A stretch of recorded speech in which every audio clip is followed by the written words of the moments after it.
Okay, this is Moshe coming to you from Israel in the Galilee.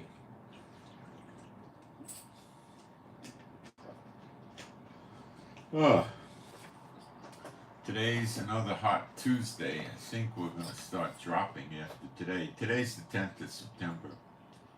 It's 9:30 in the morning. I tried to get started early, but one thing led to another. And I had to order some grocery stuff, and I used to use the website, and I would just hit translate because it was so much faster and put it in English. But now they're forcing me to use the app, which you can't run translate on. So it slowed me down tremendously. Plus, I had to set up the app, but I think I got it. I just want to tell you that, if you go back, let's say 8 or 10 years, practically every company in Israel had a phone system where they had Russian, English, Arabic, and Hebrew.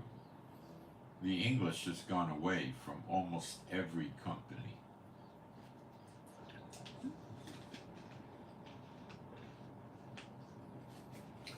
Some companies ignore your messages if you send it in English now. This is a definite, distinct, absolute attempt from the rich Satan bots to make Jews from what they call the Anglo countries, which I'll explain. The Anglo countries strictly means English speaking. So, of course, you have Canada, America, New Zealand, Australia, and England. And they would really include in there, I would say, France, Germany, and other European countries, Spain, probably Portugal, Mexico, although they're not really Anglo countries, Argentina, etc. And this is they don't want these people coming here, the ones that support the corruption of the Likud party, and they don't want them because they qualify for the jobs better than these other people. You see, there's a lot of people in Israel, I don't want to mention their names, their mothers and fathers were here years ago. When you went in the house, there was no newspapers or books or anything. They didn't read. They grew up in various Arab countries. For instance, Algiers, Morocco, places like that. And the kids grew up, and what they were taught and what they learned is participate in the political parties, get involved in the political favoritism for those that support these parties, and you'll get a job you're not competent for. That's how this place runs. The underlings are the ones with the good educations that could actually do it, but they don't get to be the bosses. The S-bots with the corruption, they do. So the whole country is screwed up inside out, believe me. Believe me. And to make it, so that's a big problem that has been going on in Israel. It's been pronounced for about 25 years, the Netanyahu days, really. And, it's horrible. Okay? It's just a horrible place. So they've created all kinds of red tape for everything you got to do pertaining to your car, driver's licenses, a house. You need a license for anything. Okay? And the only way you're going to easily get a license is if you're plugged into the political parties. They make a phone call, tell some guy to accept you, and this and that. I had a friend that does construction in the home. He was sitting there waiting to get building permits, at one of the offices, and they're waiting online for hours, and one guy walks in, an Arab guy, and the manager just greets him, brings him in front of everybody else with no waiting, and gives him his permit. We need tossed salad and prayer about this. It's horrible. So they discriminate against the Anglos. They don't want you here, the Jews, because most of them that come here have educations. And they could do things. And the companies tend to want to hire them because these political pushed upon them hirings can't do anything. They're worthless, except they can do their spells, enchantments, witchcraft, sorcery, but they're worthless. So they need these other people, so they make it harder and harder. They make the requirements to get a driver's license here. It used to be, when I first came years ago, you went with your foreign driver's license to the DMV, you showed it to them, right?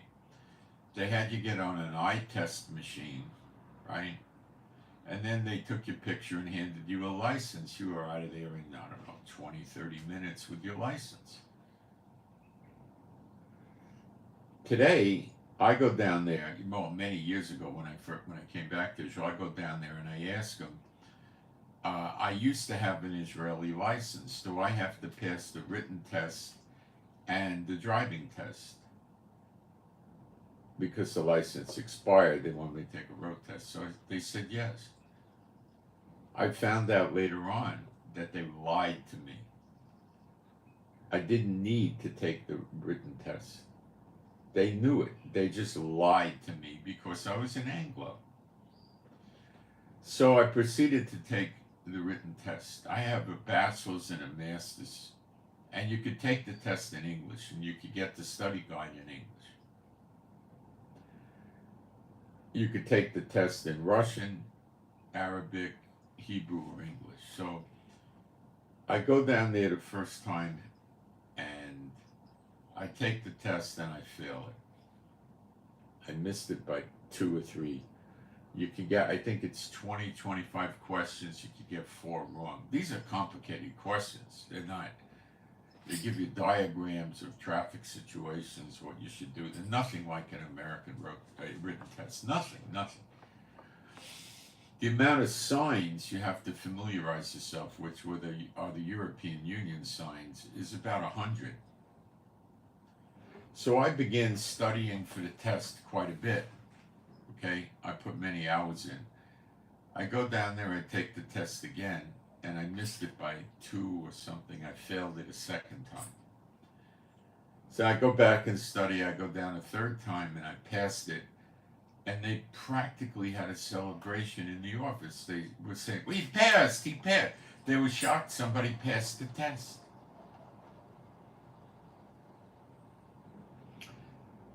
Then I take the road. Then I had to take lessons. Well, they recommended it. So the guy was prepping me on the road test. So I'm driving in the road test, and the guy keeps telling me, speed up, speed up. I'm running the speed limit, and the guy tells me go faster. So I'm sitting there thinking, what the heck do I do? Speed? He's going to fail me. I don't know what to do. So I speed up a tiny bit or nothing at all, and he makes a note. Then I'm at an intersection, and there's traffic going this way and that way, but this way, going pretty fast, about 30, 35. And I'm sitting there, and I got to watch the traffic coming this way and coming this way. So he's telling me, go, go, go. I'm sitting there, go? This schmuck's going to get me into a freaking accident. So I didn't go. I mean, what good, I would have got hit in my door. I'm not going to do this. It was reckless, idiot driving. Now, he had a brake pedal. You have to use the school test car. He had a brake pedal so he could hit the brake pedal and stop it, right? So, I'm looking at this, what the heck? And the schmuck failed me. Why? Well, they're very friendly with the driving schools, and you go back and take a lot more lessons, which you got to pay for. So then people tell me that the test I took was on Tiberius, and they're very mean, and they like to fail people in general. They told me I should take the test in another part of the country, so I gave up on it. The people from Great Britain were getting that. I was driving like 40, 50 years, and they're telling me I can't pass the test. You see how sick this government is? Toss salad prayers. It's got to go. They're making Israel almost uninhabitable. Now with all the missiles, drones, terrorists, it's close to becoming uninhabitable. Is that what they're trying to do? It won't work. But much of the investment capital has been leaving Israel. Why? Obviously. So the people from Great Britain were here, and they couldn't get driver's licenses, and you could only use your driver's license for so long because they kept failing the test. So then they told the government, we're leaving.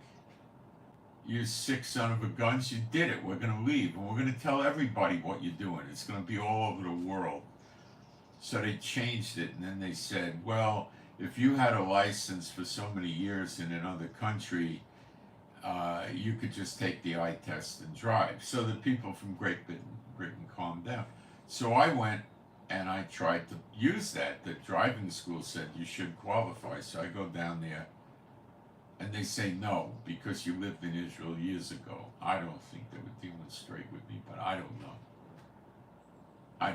So it was pretty sick, So I gave up on the whole thing. I don't think the Lord wanted me driving. My vision was getting worse and worse, so I gave it up.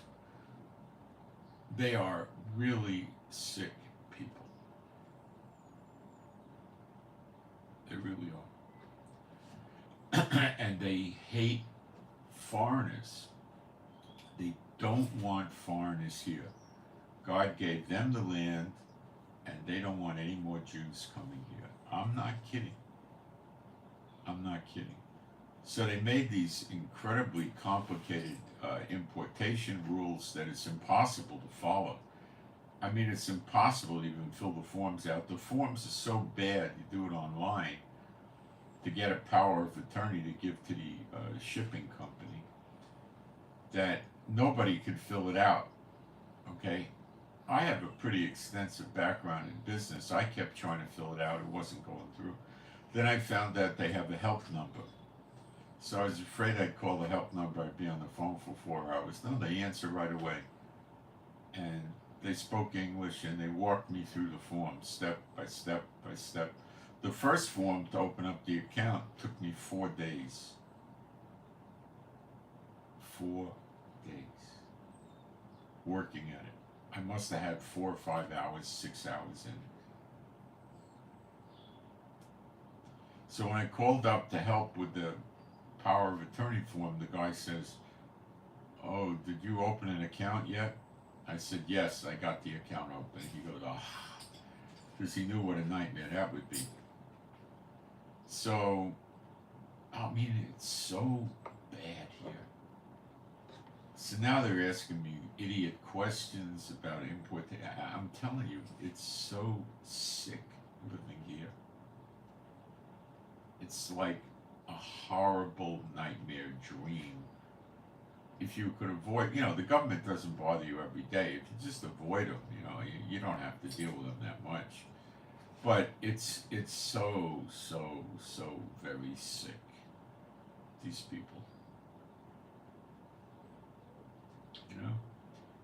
They don't want you here. Most Israelis would not be able to pass the written test they use today. Now, if you fail the driving test, I think either 2 or 3 times, they make you go back to the school and take 25 lessons before you take the test again. So is it the best interest of the driving inspector to test you, to fail you and fail you and fail you? You're an immigrant. They don't like you. Every American's a millionaire. They know that, right? And then you got to go back to the school and spend a couple of $1,000s on 25 lessons.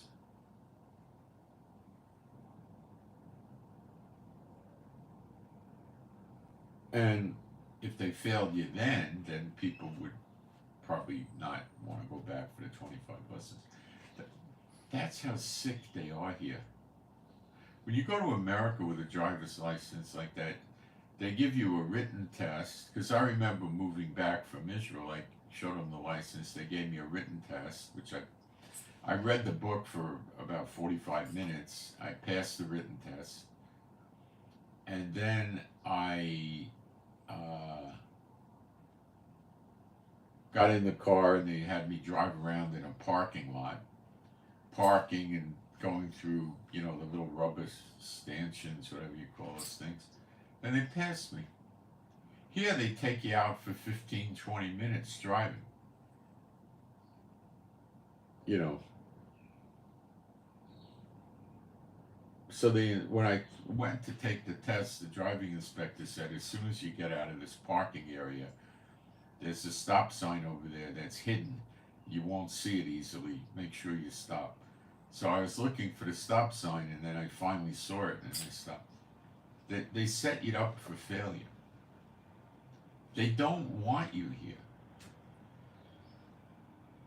Netanyahu doesn't want the people here. Aliyah, in his 20-something years of reign, has really shrunk Aliyah, I would guess, by 75, 85%. Nobody wants to go here. The Russians, when they come here, they get economic assistance, or a Ukrainian or someone from a poor country. So they have to go to an Ulpan, mandatory to learn Hebrew. And the Ulpans today stink. They don't teach you street Hebrew that the people talk in the street. Netanyahu changed that. They teach you stupid Hebrew that doesn't help you talk in the street or get a job or function. It used to be that it did. They took it away. So these poor Russian people have to sit there, go to the Ulpan, do homework, study, and they got to pass the test at the Ulpan. If they don't pass the test at the Ulpan, all their benefits that they get from the Israeli government are gone. They could stay here, they're still citizens, but they get no benefits. So it's very difficult for them to make it. Now you see a lot of American Jews that are rather well off. You know, they're not believers, of course. So they want to move here, they hit retirement age. This is the people they like to come here. They're retirees. So they're not going to work, they're not going to take jobs. What's going to happen is they're going to get ripped off and taken advantage of by the Israelis, which I promise you they do to all the foreigners. Would I say every single Israeli does this? No, some won't do it. I guess 1/3 won't, 2/3 will. Zechariah 13, 8, and 9. So go over there and they come, they sell their house, they got a pension, they got Social Security, they got money in the bank. Sometimes they ship their car here, sometimes they just sell it, they bring household contents. And before they come, they set up their citizenship, which is relatively easy. They're not believers. They go to Nefesh B'Nefesh in America. They process in America. As soon as they land in Israel at the airport, they get their identity card, they're citizens, before they leave the airport. And they buy a house, and they put their furniture and everything in the house. Now, to move your household goods with a 40-foot container is at least $10,000. It could be, I think the whole thing when I was finished was about 14,000 to 15,000 years ago. It's crazy. So then you got your house, you got this, they don't have a house payment, they don't pay rent, they got to pay property tax, water, electric, that kind of thing, right? Okay. And they have their days free. So they go to community centers for the older people, and they go on field trips together. They go and they learn Hebrew at a private Ulpan because they got money. A private Ulpan, you got to pay for it. It teaches you real Hebrew. and they usually go for 2-3 hours a day because it's mostly older people. They don't go all day, they don't get homework, and they go for as long as they're interested, and then they pick up enough Hebrew to make themselves comfortable. And they normally live in the big cities, and not always. They live in other areas, but usually they'll collect in Tel Aviv, Jerusalem, Netanya, maybe a few other cities. There's about 4 or 5, 6 cities that the Americans will live in, usually about 4. And now a lot of the settlers in the West Bank are American, but they're Orthodox. So now, when you're an ultra-Orthodox Jew, which has 15 seats in the government, everything is easy for you, okay? Everything. When you gotta go to the government, they send one of their troops with you who knows his way around the government. And the government doesn't want to mess with them because they got 15 seats in the Knesset.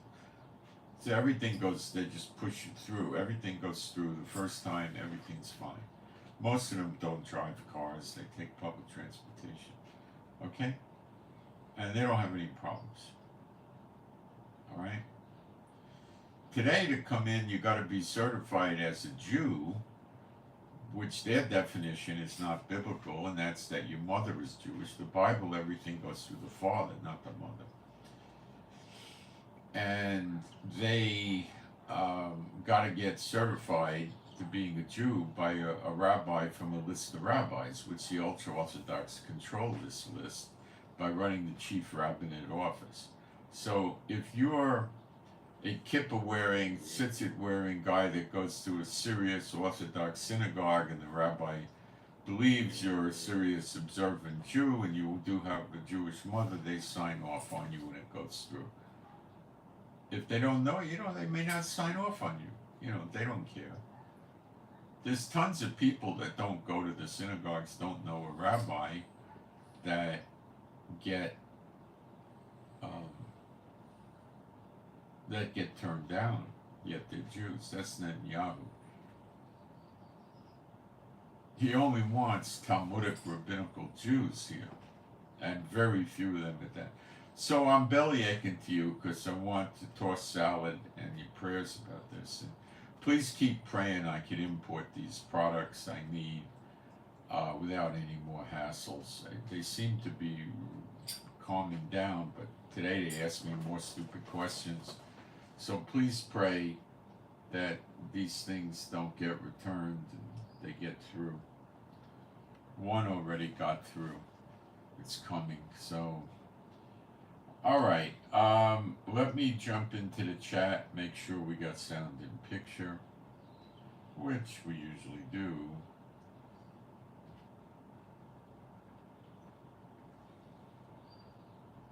All right. Let me jump in. We got sound and picture. Let me look at the chat real quick. Oh, they don't want believers? No, I didn't tell you the whole thing. The Supreme Court ruled that a Messianic Jew is a Jew, and they can't turn him down. The Supreme Court did that a number of years ago. What happens when you go for Aliyah in the Netanyahu years? This is what they do. They ask you a question. Have you ever believed in Jesus or Yeshua, now, in the past, or the present, whatever?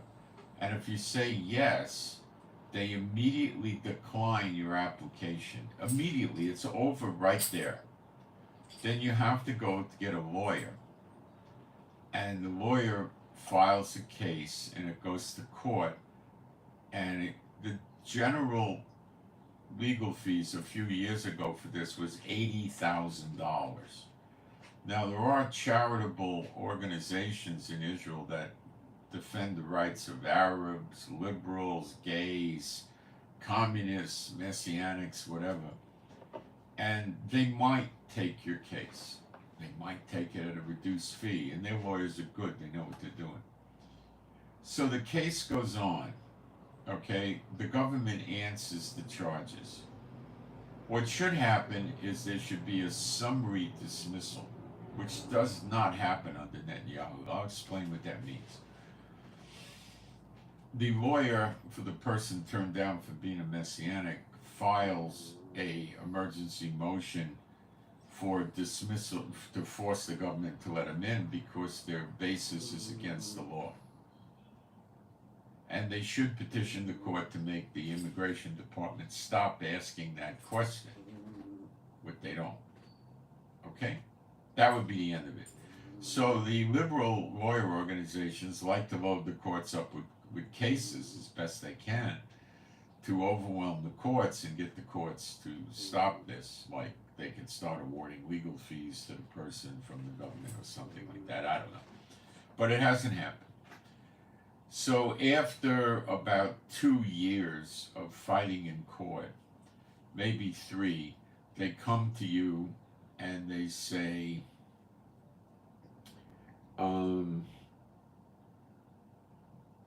we'll settle with you.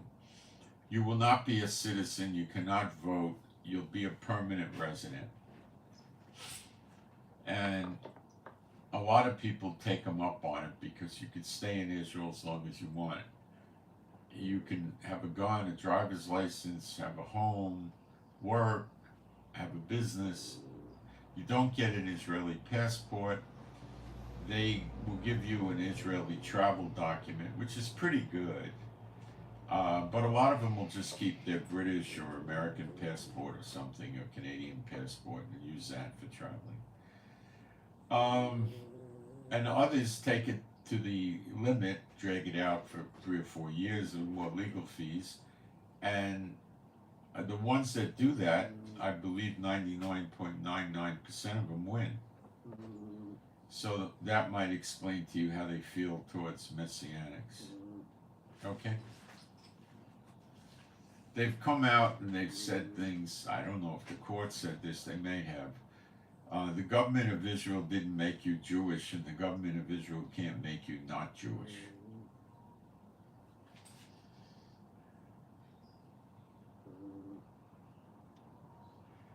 Okay, more of the Stan Lee. Okay, I'm getting rid of the Stan Lee poster.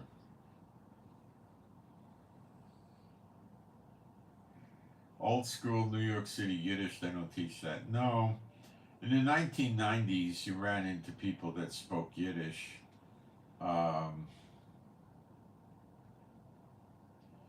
And they died off mostly. The ultra-Orthodox, the black coats, they do speak Yiddish.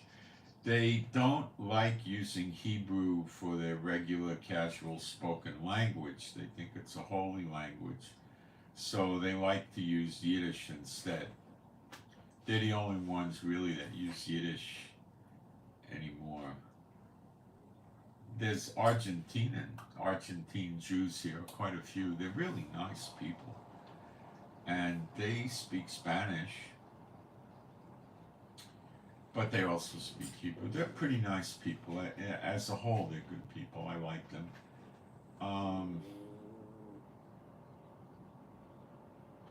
There's not that many Jews from Great Britain here, but there's a bunch. Italy, very small amount, but you have Spain, small amount. Portugal, small amount. The other European countries, there, here and there, you know.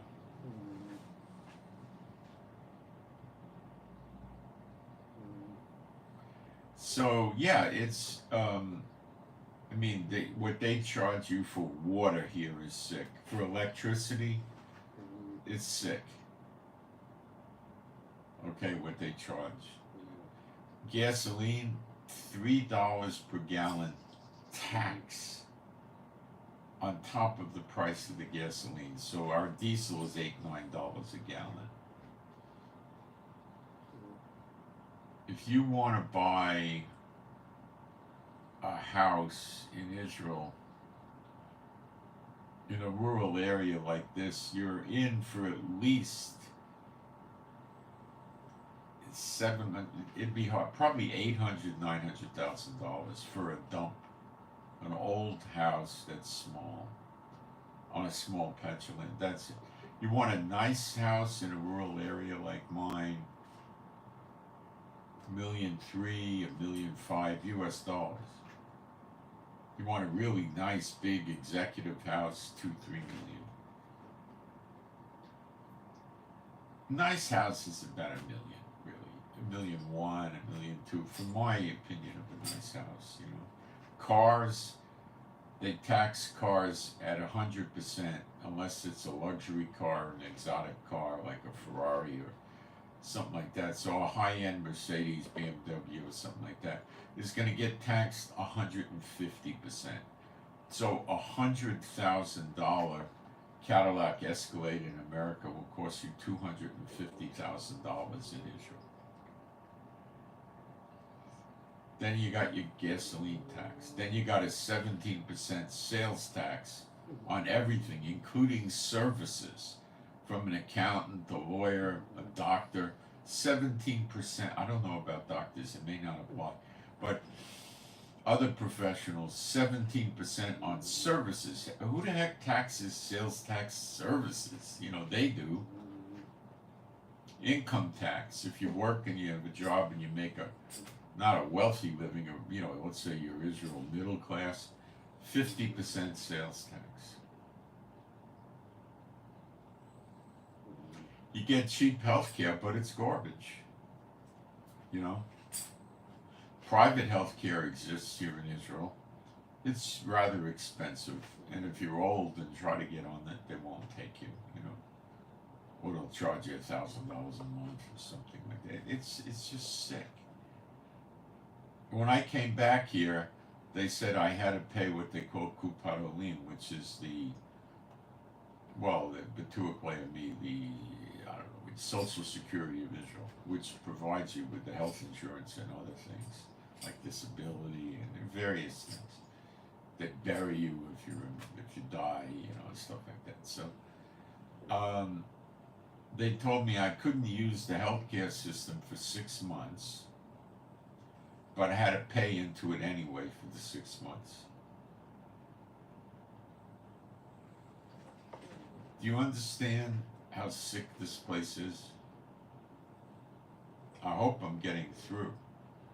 I really do. The banking regulations here are insane.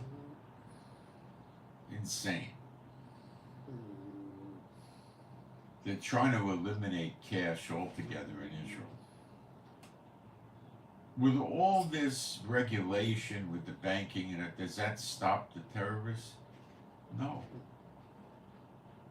See, the blood of the dead people from terrorism in Israel, in my mind, and I think Yehovah's mind too, is on this government, Netanyahu, because they restrict people from having guns. What this government should have done October 7th is taken their spare weapons in the military, the older rifles, and handed them out to every Jew. Kuwait did that when Saddam Hussein was invading them. If they want to make you go to the range and take a one-day course, okay, I could go for that, right? People have guns here, quite a few, but nothing like what it should be. Nothing. And the Arabs all have illegal guns, and Netanyahu government does nothing to them. Nothing to them. Nothing. Okay? They're so blatant about it in the Arab villages and communities in Israel at weddings and celebration. They shoot their AK-47s off in the air in full automatic mode to celebrate. Now, they don't do it now during the war, but before the war they would do it frequently all the time, and the police would do nothing. Yet if you had an illegal gun, they'd throw you in jail for 5 or 10 years. Because you're a Jew, you can't have an illegal gun, an Arab can. They pay less taxes than us, they get better benefits. They live in Arab communities which don't have inflated housing prices. They live affordably, we don't. They violate building permits and all this stuff. They add rooms onto the houses themselves. They just hijack power lines. Does anything happen to them? No, nothing. Satan's chosen people. the Muslims. So when you hear me gripe about how bad it is here, I mean, it's like the Lord's really psyching me up for what's to come against them.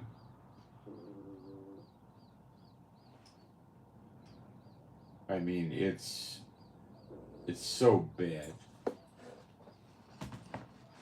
And then add into that terrorism attacks practically every day, missile and rocket attacks every day, threats from the surrounding neighbors every day, the Israeli Defense Forces doing questionable activities. We don't know why things are still continuing, why they waited for Lebanon to launch 6,000 or 8,000 missiles and they still haven't invaded it. Why? We keep asking, why does this go on? And people don't understand. Their eyes are closed, their ears are stopped. They don't get it. They don't understand what their own government is doing. They don't get it. I wish they did.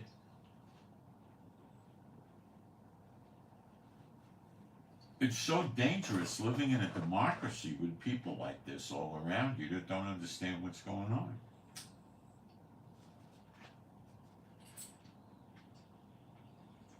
They love corruption. They call it protexia. The mayor of our little village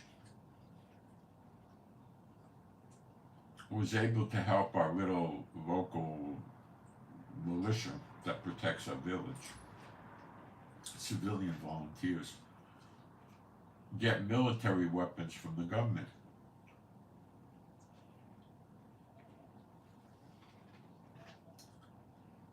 So I said, really? And somebody said to me, yeah, the mayor has a lot of protexia with the government.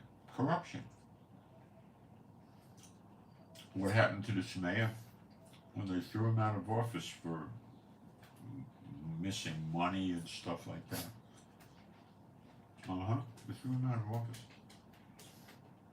That's why I don't vote.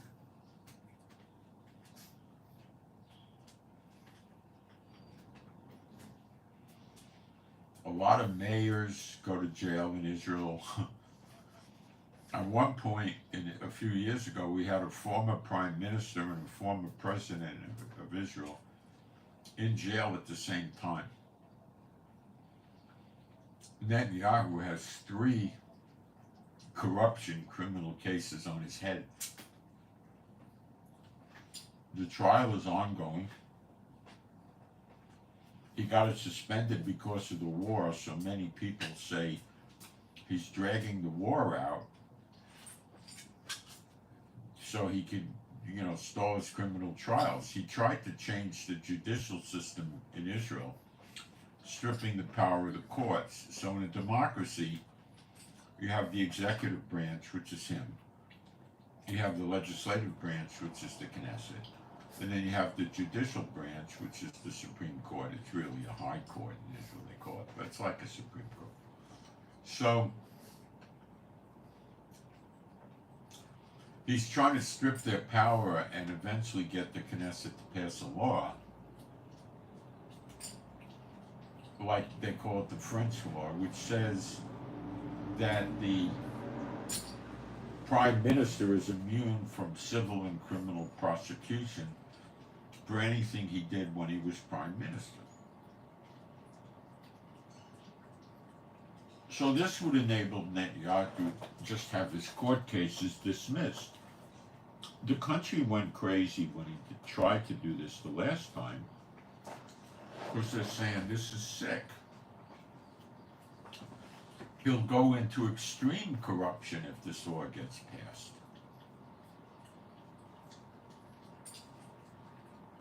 Okay? So he couldn't get it done. A couple of weeks ago, he revived it and is trying to get it done again.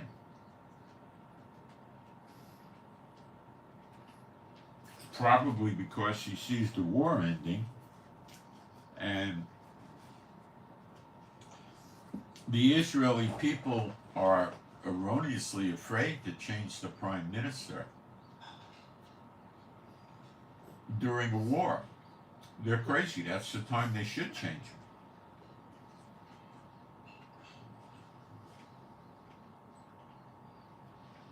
The soldiers are sick and tired of this war administration, Netanyahu and the defense minister and stuff. They're really sick of it.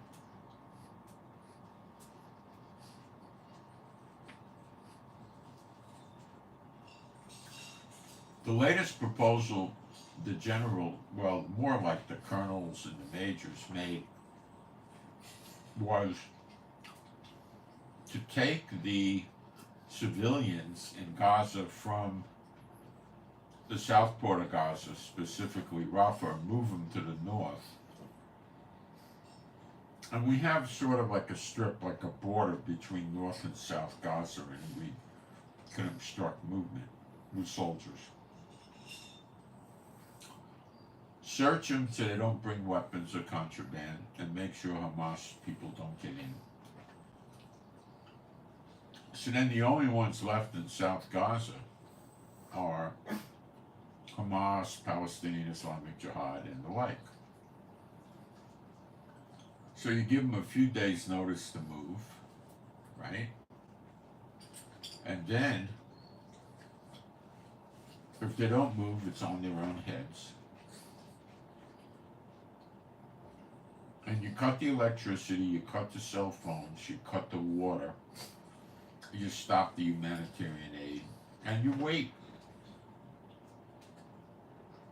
How long? 2 weeks? 3 weeks? I mean, they got water and food stored, but it's going to run out.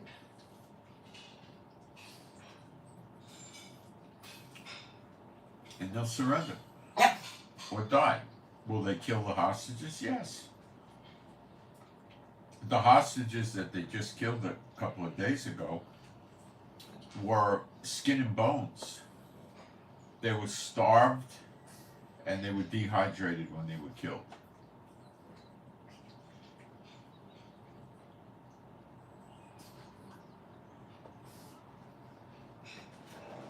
If they have to surrender for any reason, they'll kill the hostages. If they're getting overrun and they're going to get killed, they'll kill the hostages. The only way they might give the hostages back is if Israel leaves Gaza entirely, trades them Palestinian prisoners in our jails at a ratio of 50-1. So they want all the terrorists back to join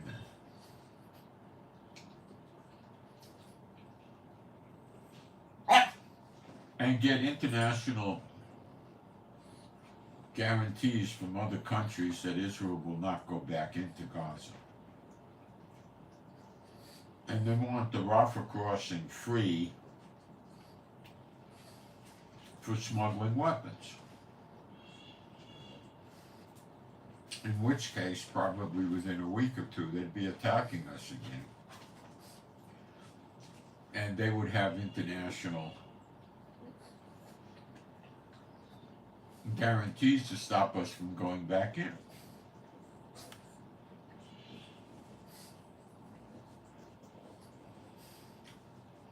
Then I was afraid to sign that because they'll do a vote of no confidence the same day and have a snap election in the Knesset a day later or something and have a new prime minister and he would void it.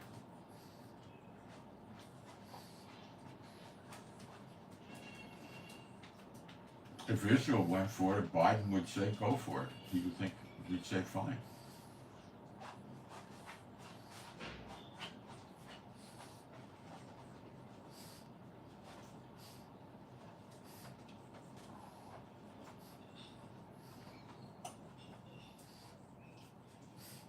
The only scenario I see with the two witnesses coming back is the hostages coming back alive, as if the two witnesses go in and get it done. Otherwise, I don't see it.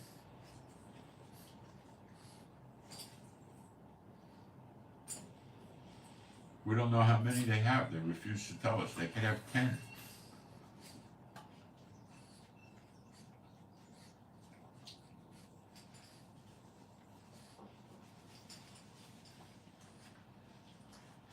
People are saying if you show Hamas that the taking of hostages isn't getting them anywhere,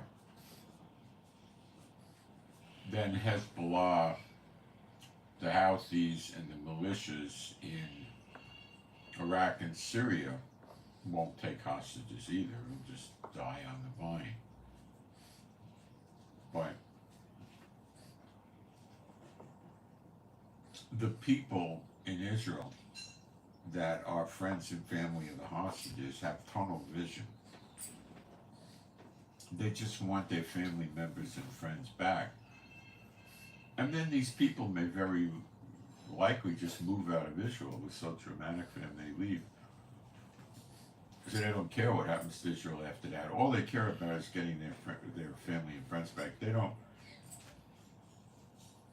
not taking into account, if we agree to Hamas's terms, within 2 weeks or 3 weeks, they'll be shooting rockets at us again. They don't think that way. Okay? Their heads aren't screwed on straight. It's very sad and very traumatic, but go back to October 7th, it was clearly allowed to happen. Why? See, they don't want to deal with that either. All they want is getting my family members back. It's quite tragic, I agree, but throwing the whole country under the bus to get your family member back, and then you may very likely just move out of Israel, is not a great idea. So Netanyahu's trying to juggle that,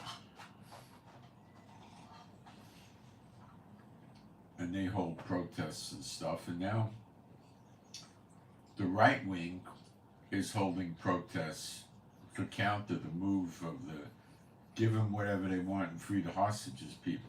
So the military has talked about standing up against the government, ignoring the orders from the top and just finishing Hamas off once and for all.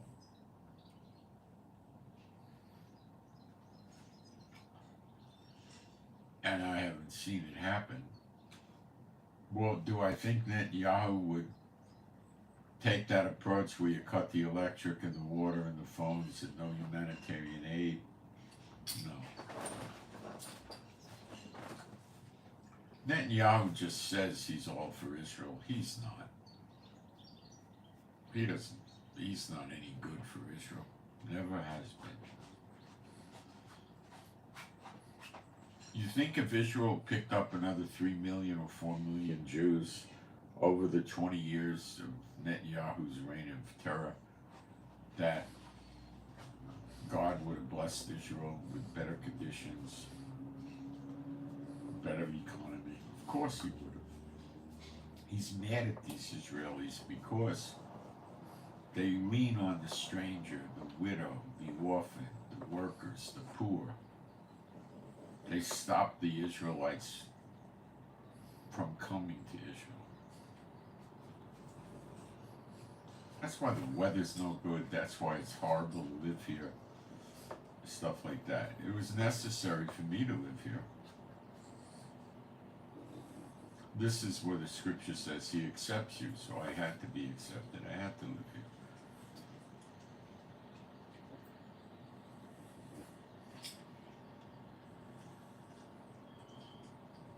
This second time I've been here a long time, many years, and it's been hard. It's been hard on my wife, it's been hard on me. Really hard.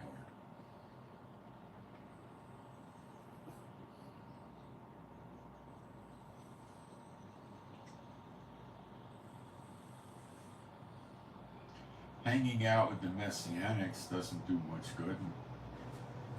I tried that. Most of them just, disfellowship me because of my beliefs in the true gospel.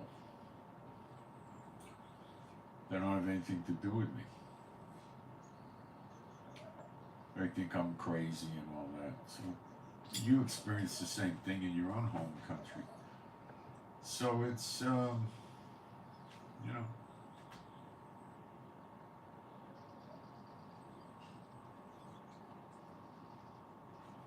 it's a mess. So toss the salad and ask God to end what's going on with this government. These wars, I have a feeling that Netanyahu's going to keep these wars going for years if he's allowed to, because he just ducks his criminal cases. I told you a long time ago that this guy wouldn't care if 3 million people got killed for him to stay out of jail. He'd do it. It's very bad. This is a very, very bad place to be right now. But it's going to change soon. But, you know, sitting there and saying, oh, I know one day it's going to change, you know, it helps, but it doesn't help a lot. You still got to deal with the demands of this lousy, stinking government every day, and the lousy, stinking neighbors attacking us every day. It's just very difficult. You know, red alerts go off, sirens occasionally. Oh, it's horrible. You know.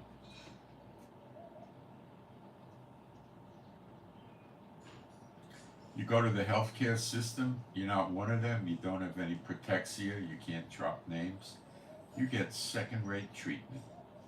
I'm telling you the truth.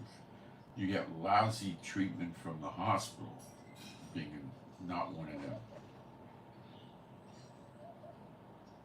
It varies as to, you know, what doctor you hit and stuff like that.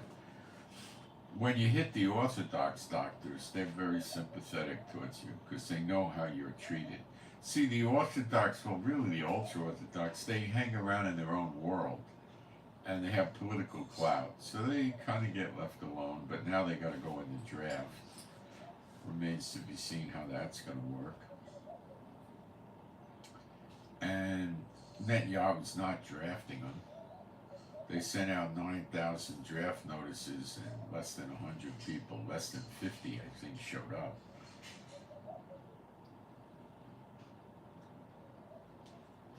And Netanyahu's doing nothing. He's ignoring it because they support him with votes in the Knesset. And he's going to wait for the Supreme Court to make a demand to show why they haven't enforced the draft on these people and order them to enforce the draft and that kind of thing. He's just going to keep stalling it. He's just not going to do it.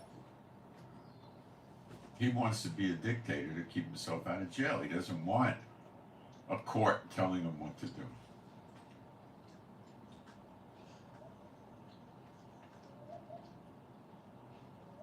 And he wears clothes he shouldn't be wearing, if you get my drift. So that's really, you know, it's just, and the more you know about what they're doing, the worse it gets. And we're going to discuss today what America is doing and why America's not attacked Iran yet. And we're going to talk about what Ukraine has done to Russia very recently. And we're going to talk about the Houthis. The Houthis are in Lebanon, Iraq, Syria, and of course Yemen, their base. And they have been there for years, and they're moving more up there every week. And they say they're going to attack Israel by helping Gaza fight, something to that effect. And we don't know how they're going to get up to these countries, you know, but from Yemen, the prospect of a 500-mile tunnel or something like that, I would say is 0 or 1% maybe. I mean, it's pretty low odds that anything like that exists. And they will, there's 3 ways they could come in. They could fly in and land in one of these countries, but that would be a massive airlift, and I don't know who would do it. So I would say the chances of that are very slight. They could come by ship, by transport ships, but then they would have to land in Lebanon or Syria, and the chances of Israel attacking the ships or the soldiers on the land would be very high. And they could come by foot or on the ground. They could work their way up Africa into Egypt and come in through the Sinai Peninsula and get into Gaza and help the Gazans fight against us. It wouldn't do any good, but it would light up the war. We'd have to put more resources there, and it might delay us from stopping Hezbollah. So it's a way they could sort of postpone the destruction of Hezbollah. Will America help us destroy Hezbollah? America's not going to help us destroy anybody. America will help provide some defensive measures and this type of thing. Okay, the reasons that America is going to attack Iran is really nothing to do with Israel, and I'll break that down for you. But it's a unique situation. Biden wants to destroy Russia, but he, on one hand, has a lot of reasons to destroy Iran, but on the other hand, he doesn't do it. And we'll discuss that. And we'll discuss Barack Obama as well. So that's what we're going to do today. I'm going to take a break for a minute. We'll come back and get started. And remember, the only truth you're really going to get is Bible prophecy. That's what's going to happen. Not what the nations think. Bible prophecy is what's going to happen.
He's Russian, though. Well, I don't think so. He does. He looks like a Polish.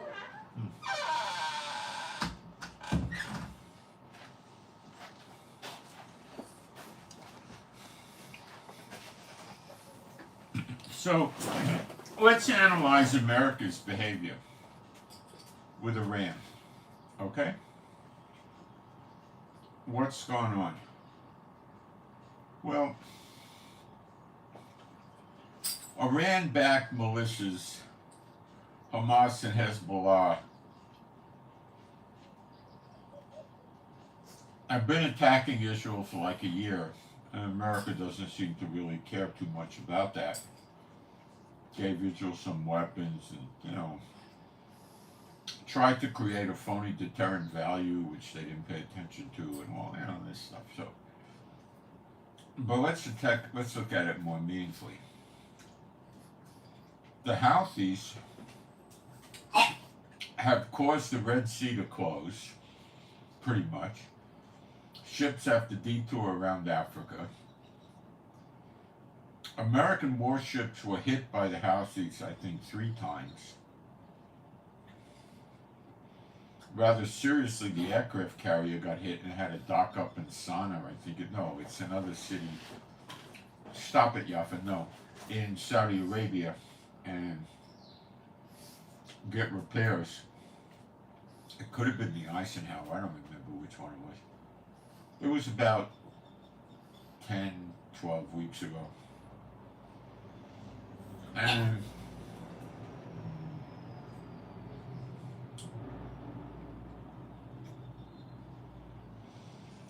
many civilian merchant marine vessels have been hit.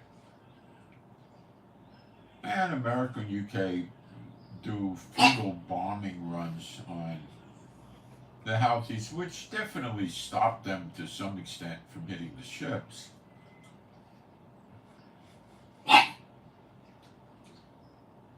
But now they're threatening to go hit Israel directly because they know America won't do anything about that, and they won't. They won't.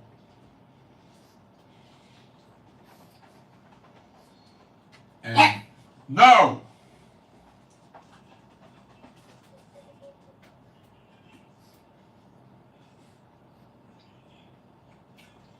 So,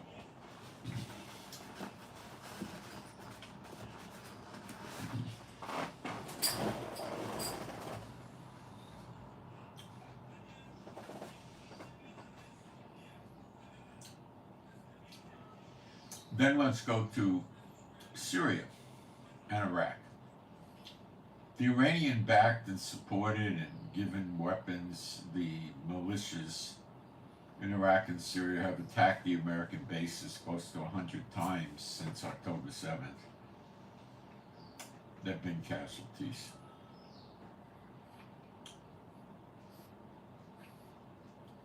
And has America taken any serious, decisive action to stop this? No. No. The Syrians, which of course are backed by the Iran-backed militias, ran the Americans off the oil fields in northeast Syria where American bases were, and the Americans just licked their wounds and left. No retaliation.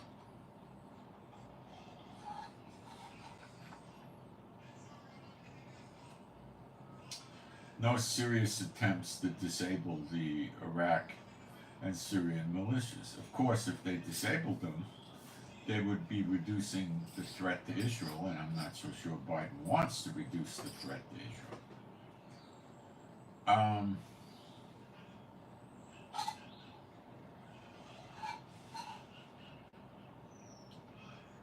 In April, Iran launched 300 missiles and drones at Israel, and America helped shoot a few missiles and drones down, as did some of the Arab countries, but 90-something% of the takedowns were done by Israel.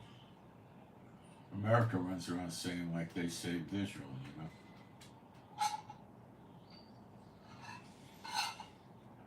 So Iran attacks their big ally in the Middle East, the only democracy in the Middle East, and America does nothing.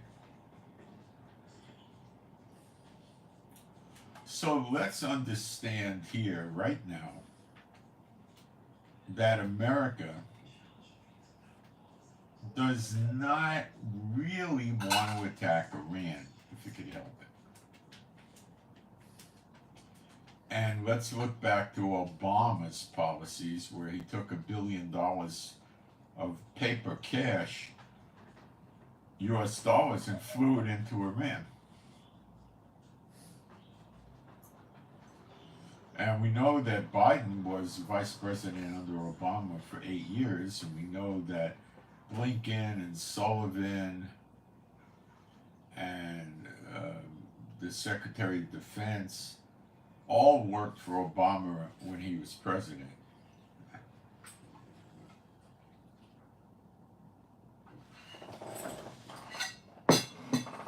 So these key people in the Biden administration, including Biden, all worked for Obama. You can draw conclusions. And I think we're seeing Obama's Iranian policies coming through Biden's administration. Okay, you got it? Put the pieces together? So,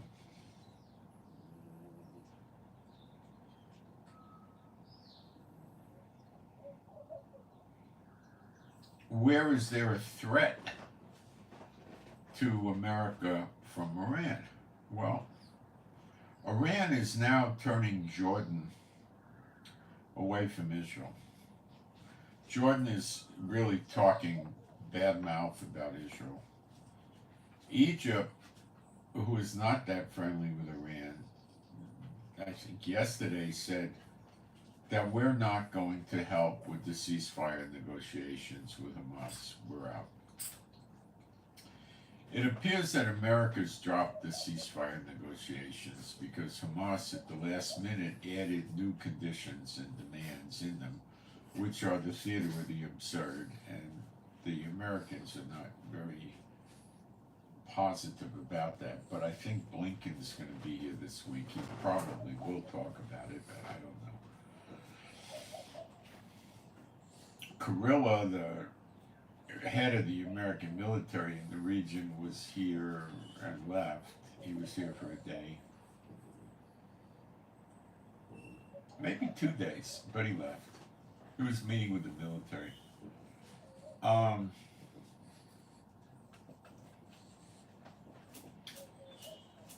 It's thought by some people that are pretty good analysts that in Israel that Iran wants to take over Jordan.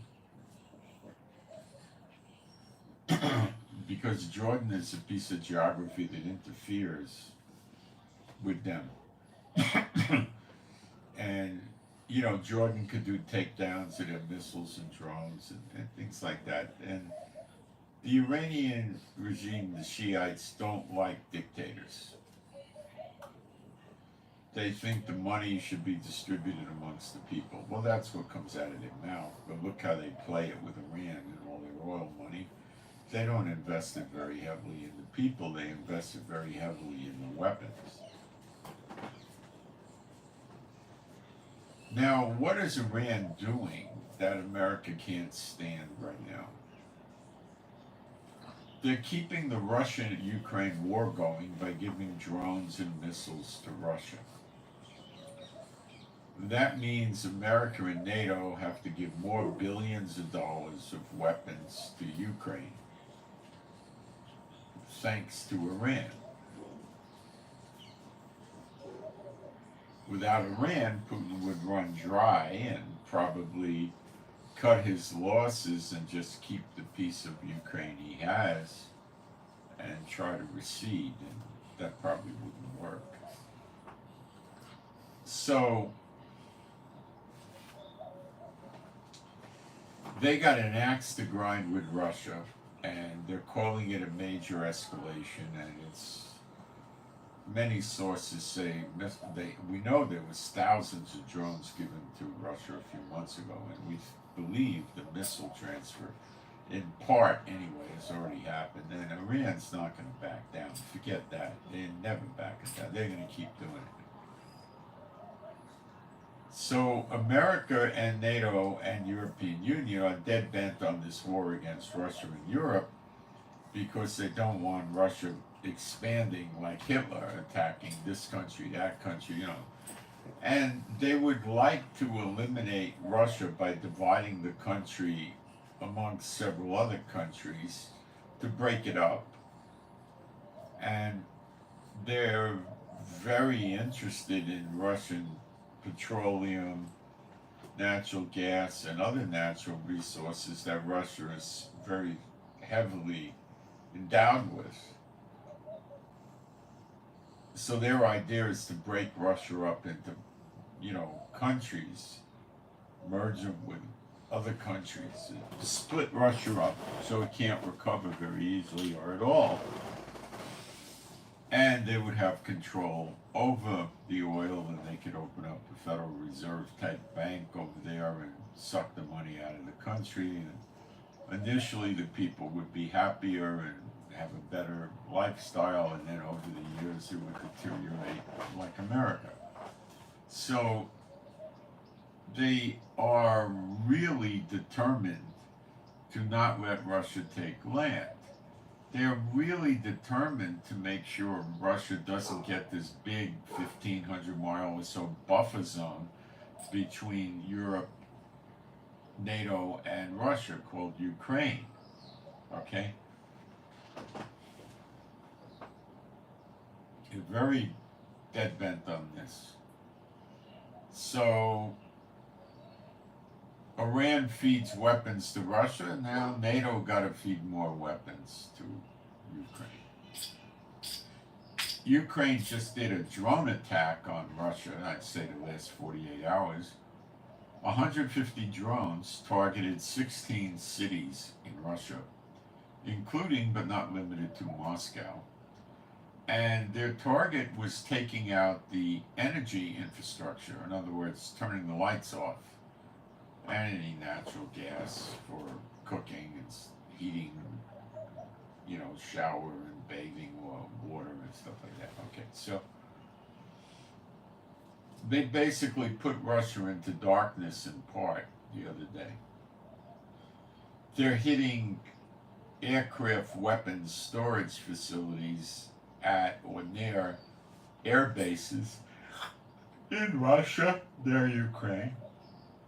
So the weapons are getting blown up, and they're blowing up oil refineries and oil storage facilities, which are used by the military for fuel for jeeps, personnel carriers, mobile artillery, and other kinds of fuel for helicopters and planes. So they're taking out major sites.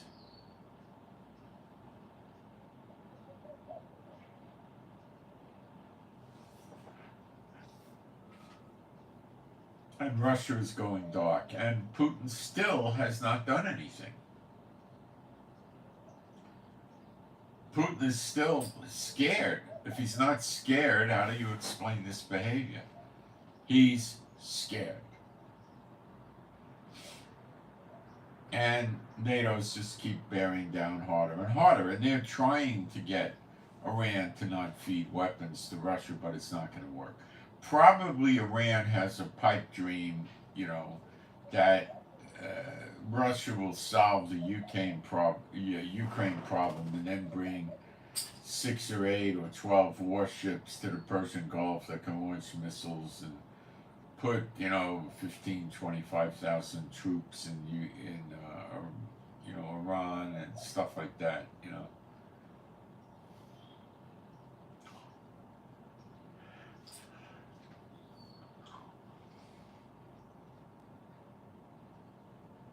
Iran got Saudi Arabia scared, and Saudi Arabia stopped trading oil and natural gas in dollars or euros, and that's a big hurt on America.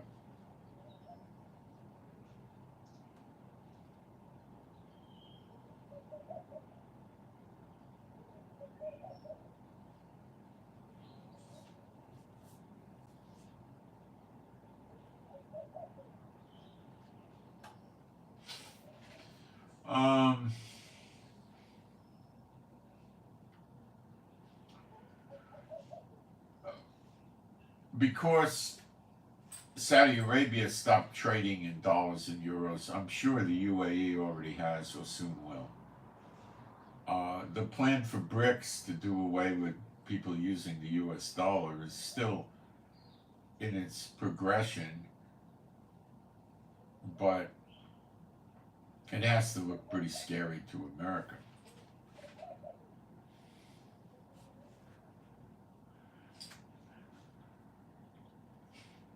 And eventually, Iran's going to be so convinced of the cowardly nature of the Biden administration that they will start interdicting shipping in the Persian Gulf and the Straits of Gibraltar, which separates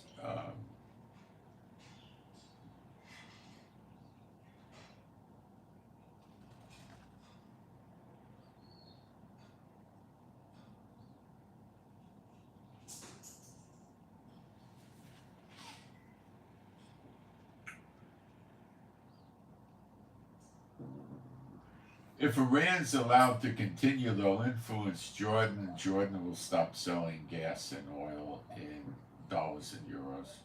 The UAE will. Kuwait, piece of cake, they'll do it also. Bahrain and Qatar probably will go. Yemen already is in their court. Egypt, yeah, they could probably convince Egypt, but that'd be probably down the road. You know, Turkey doesn't have oil and gas; they consume it. They don't sell it.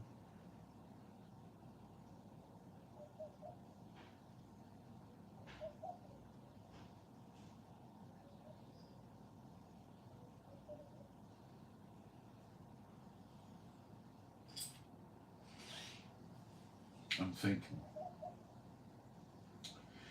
And if that happens, which it's on its way already, it could happen in 2-3 weeks or less. It'll spike oil prices, you know, and it'll cause a lot of fear, and they'll start reducing production at the same time. Go down 10% in production, another 10%. Their goal would be to triple or quadruple the price of oil in North, South, Central America, Europe, and maybe parts of Asia. And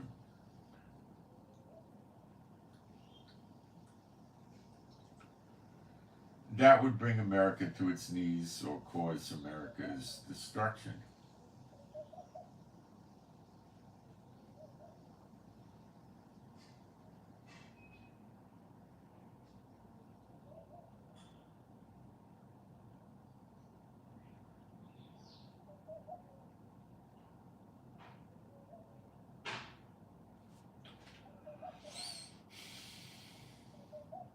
And that'll wreck America. And America is not going to achieve its goal with Russia, along with NATO. So America is trying to avoid a fight with Iran. Also, the Iranians are producing more nuclear fission material, if you want to believe that whole narrative, which I don't. And that's troubling America.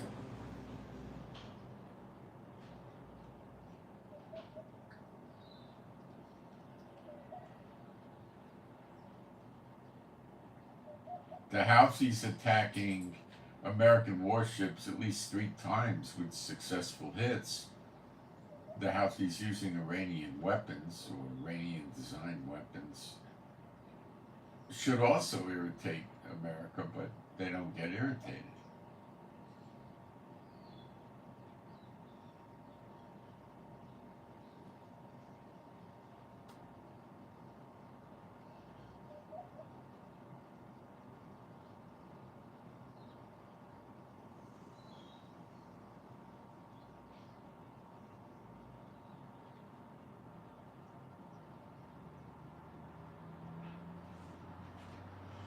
So the whole thing with America is turning into a mess. But let's take it further. 20,000 migrants have been moved to Springfield, Ohio.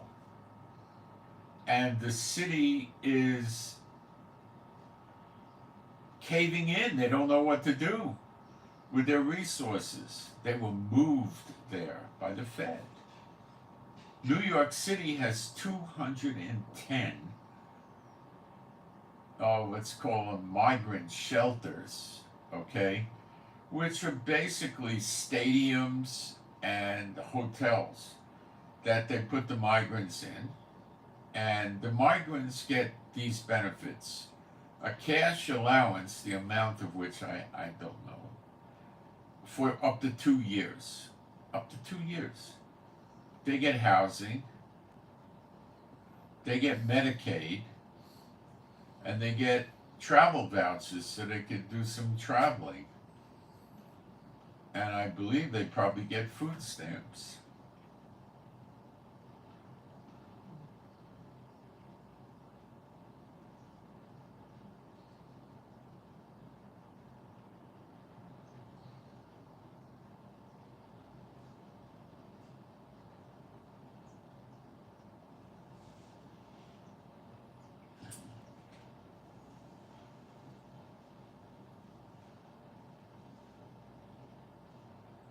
Things are going down in New York City badly. The people in New York City are now protesting against the migrants, and they're saying, we want our hotels and stadiums back.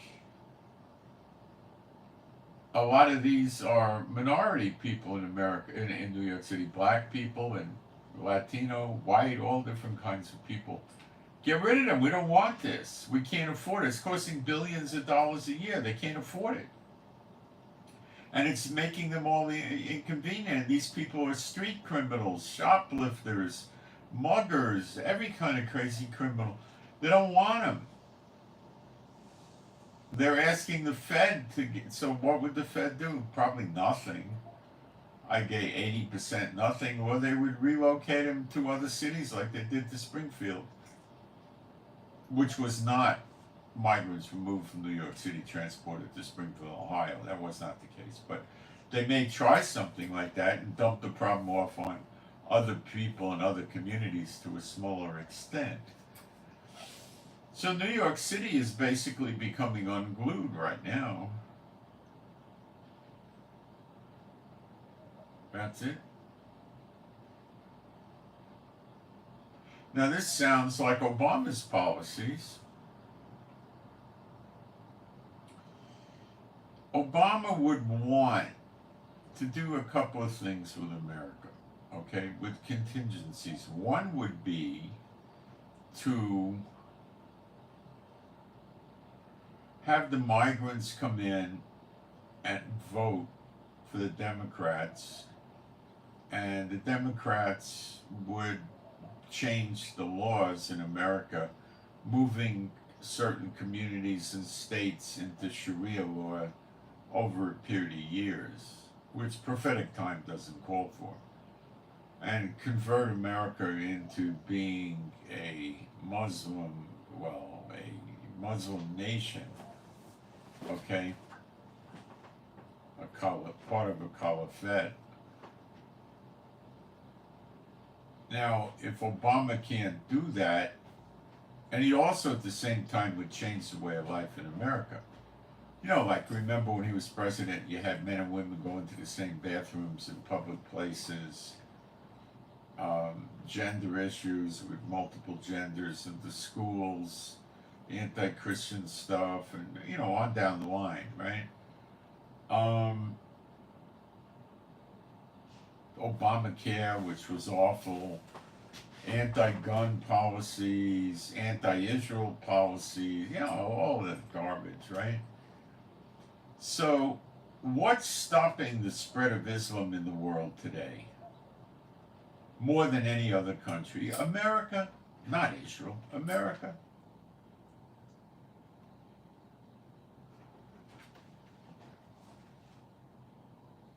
So if there is no America, Islam will spread. Islam is managing to get along with China as long as they don't put mosques and stuff in China. China doesn't want any of this inside their country. Ditto for North Korea, but they're sympathetic to the Muslim nations, as is Russia. as is Cuba, as is Venezuela. So they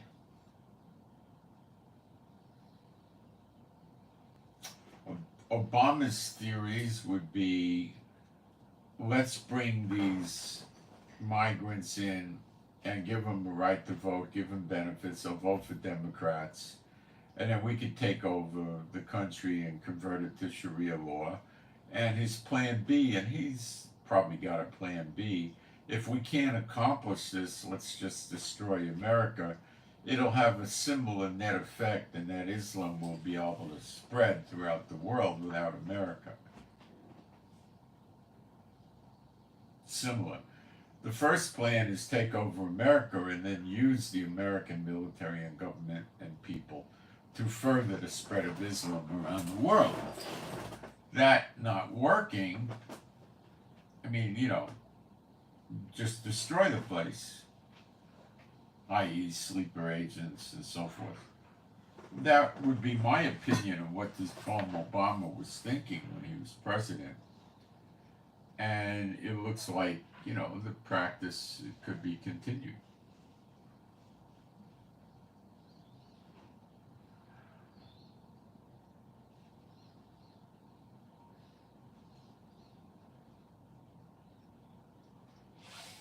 We got a prayer request. We prayed for someone with initials Romeo Sierra RS, and he just got a clean bill of health at age 85. That was a praise report.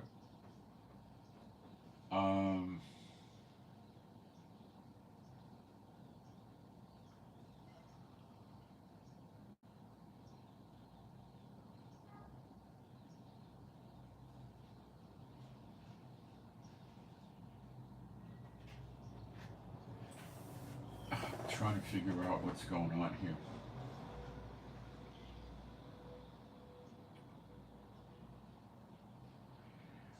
A person with the initials RE, Romeo Echo, RE, Romeo Echo, is filing, I believe,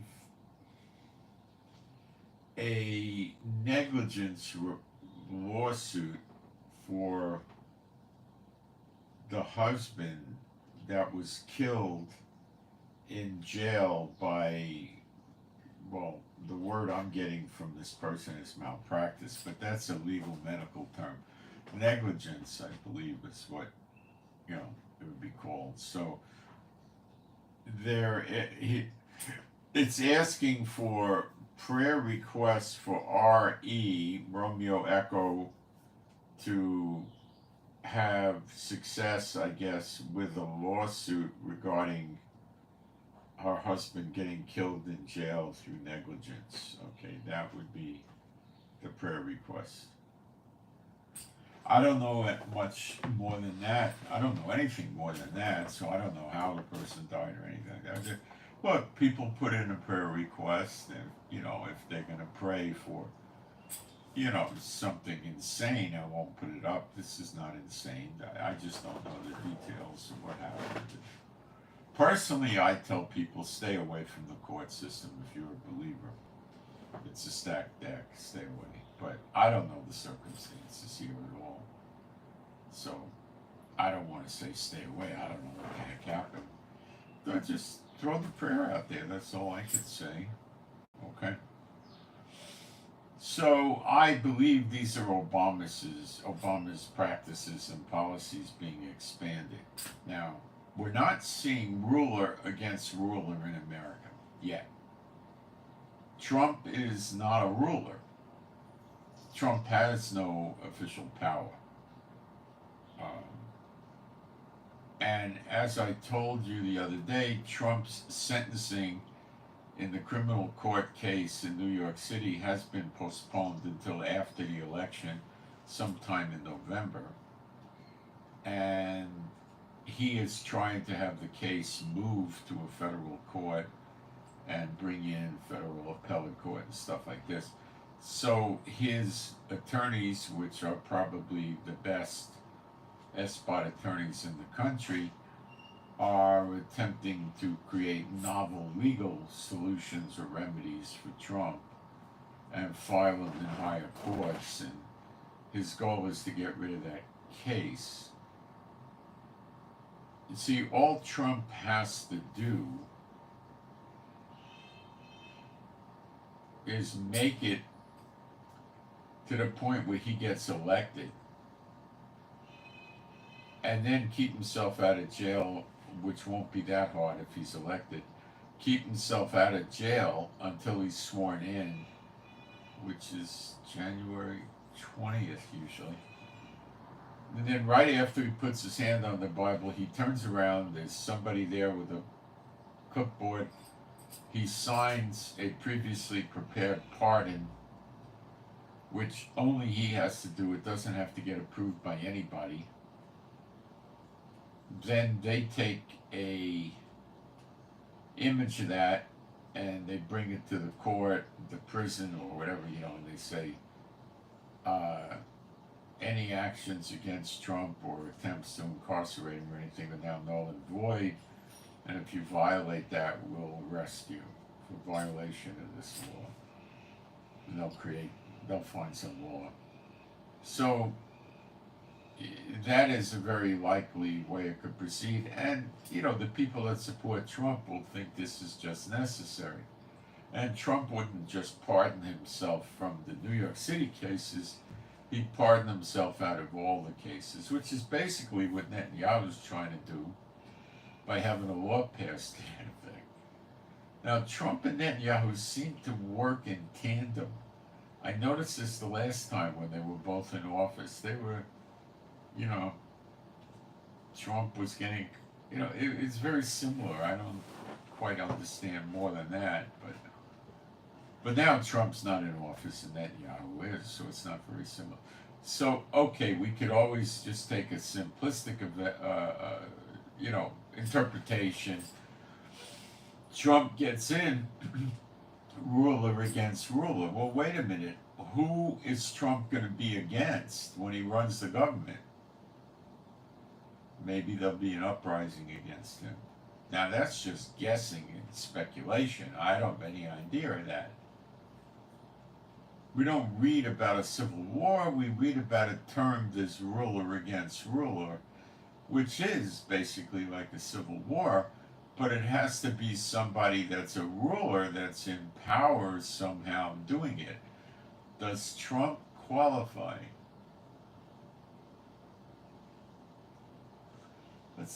I don't think so, because he's a ruler of nothing right now except his economic empires.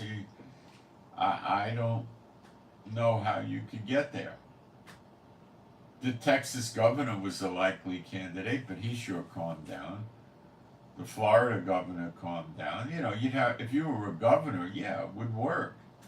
If you were a mayor of a city, you could use that too.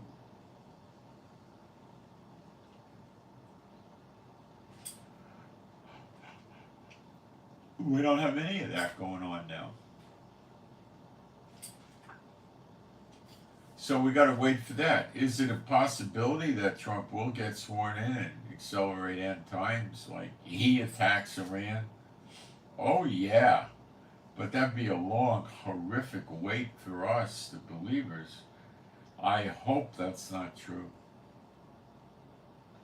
You'd have 5 months of this.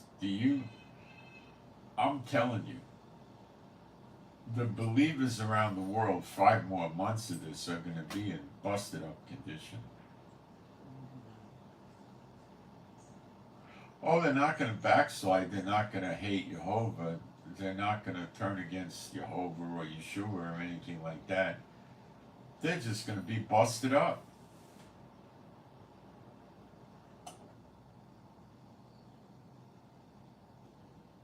It's so hard to live like this. Maybe harder in Israel than elsewhere, but Ukraine would be very hard to live in right now too. What about being in Russia near Moscow?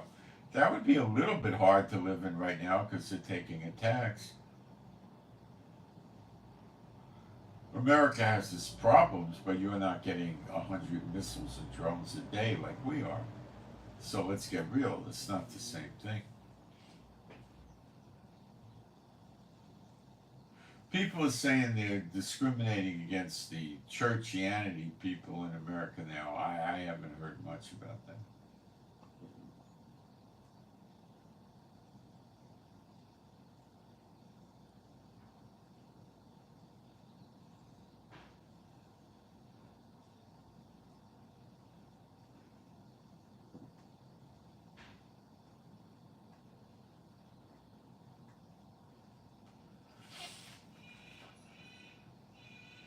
It's pretty interesting, isn't it?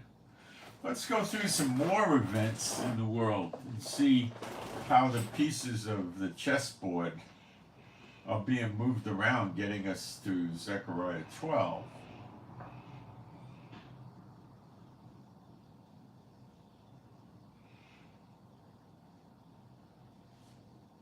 Oh, I got a prayer request or two. Okay. MF, Mike Foxtrot. MF, Mike Foxtrot. There's a hurricane headed towards Louisiana. They're under alert. And the prayer request is for MF to not be, I don't know, not experience, discomfort or problems from the hurricane, along with all the other true believers that get affected by this hurricane. Okay? So that would be for MF and all the true believers to not be negatively affected by this coming hurricane hitting Louisiana and other areas. I have a prayer request for JG, Jill Gloria. I will use police call signs. Jill Gloria, JG, Jill Gloria.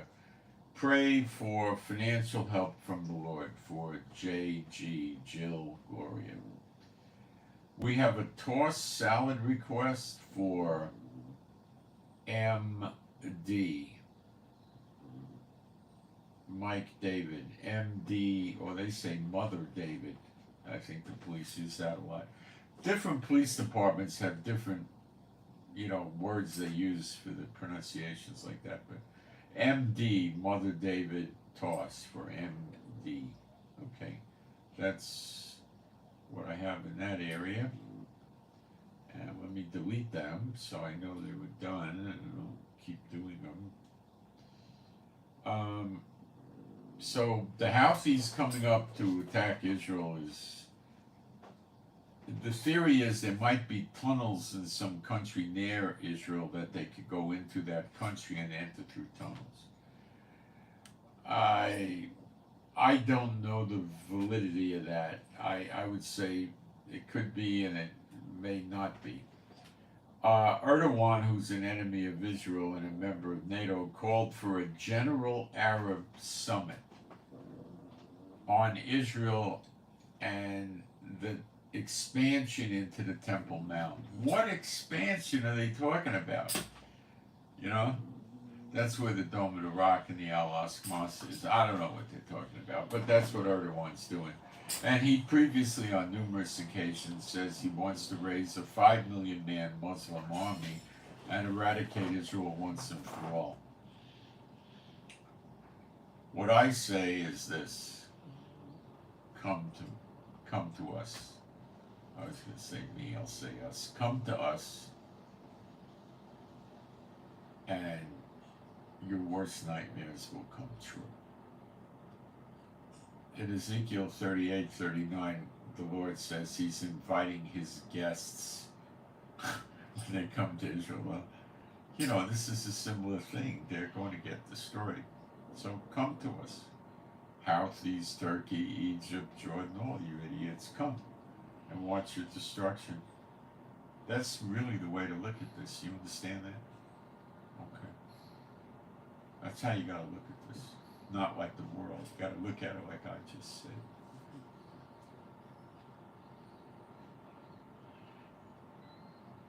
The Jews are now being warned by Jewish places not to visit New York City because of a surprising rise in anti-Semitism.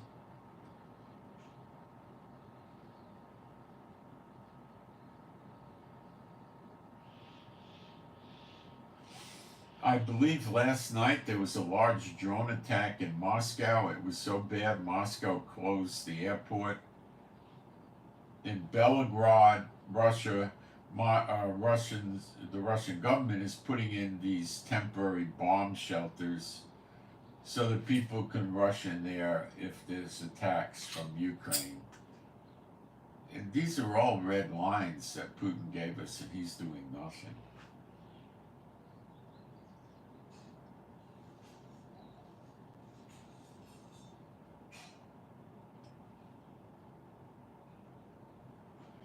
America has very recently, I think yesterday or so, threatened Iran with very significant consequences if they give missiles to Russia.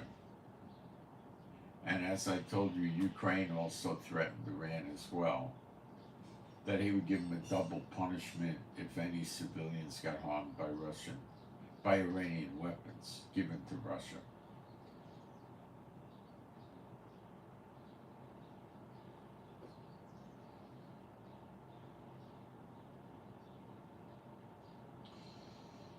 In Latvia, an armed Russian drone crashed in Latvia. Now, they called the Russian ambassador to complain. Lithuania is planning mass evacuations of their populations due to Russia scare of a war from Russia. Latvia, being in NATO, can't start fighting with Russia over the drone that entered their airspace because they don't want to escalate into a war. But I think they could shoot the drone down.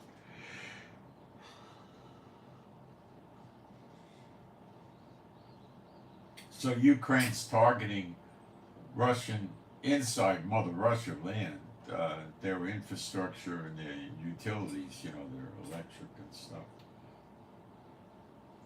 New York City has 210 migrant shelters, mostly hotels and stadiums. Unbelievable.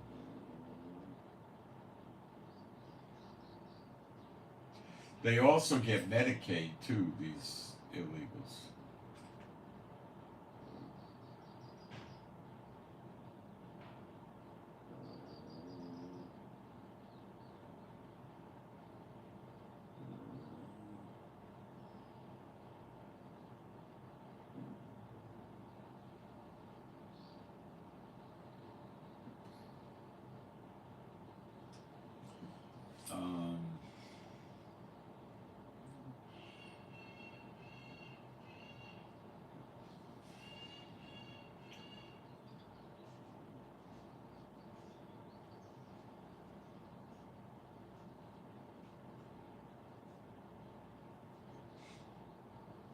We destroyed not only a chemical weapons factory in Syria run by Iran in our attack, I think it was 2 days ago, we also got an Iranian missile factory in Syria.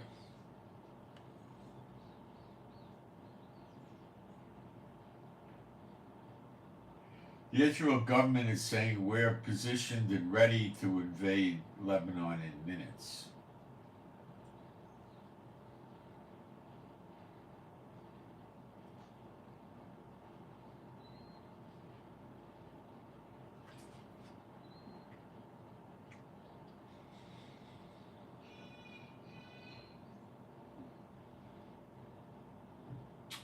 Hezbollah got scared by this commentary from the Israeli government and cried out to the other proxies fighting against Israel potentially or to a little bit and said, please amp it up.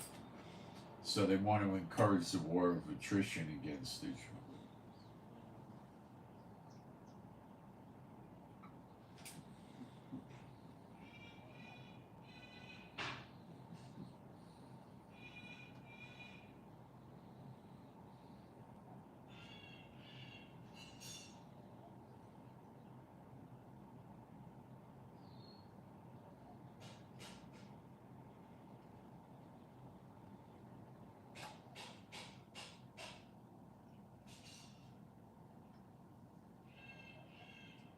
California is suffering from more fires in the north and the south. That's not good for them. It's still going on. Cal Fire is really not happy about it, you know. People getting displaced and things like that.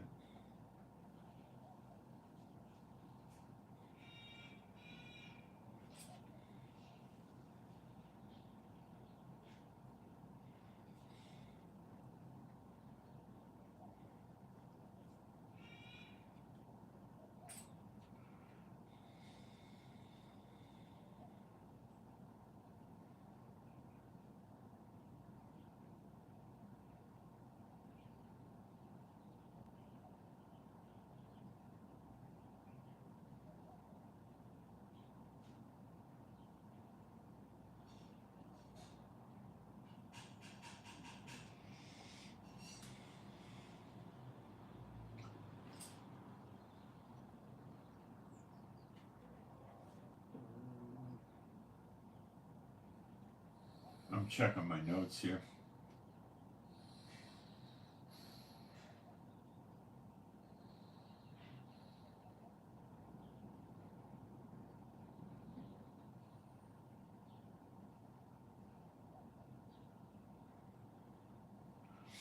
I think one of the things the Biden administration wants to do is put Israel under such pressure with missiles, drones, rockets, threats of invasion, terrorists inside Israel, that Israel is dumb enough to fall for signing over the West Bank in hopes of obtaining peace. Well, what peace did giving Gaza up get us? Nothing.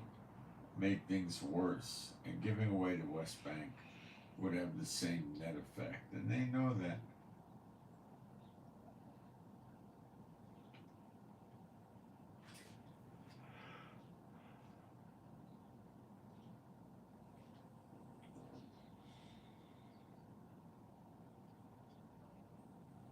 So the Obama policy would be we destroy America, weaken the military, then China and North Korea and Russia and Iran can emerge and control the world, use BRICS and bring everybody into submission. And I'm pretty sure North Korea, China, and Russia have no interest in going into Sharia law, although that could change. I don't see it, but they got to get rid of America. That's their threat to dominating the world. NATO without America would cave rather easily. Oh, they could fight for a little while, but it would cave.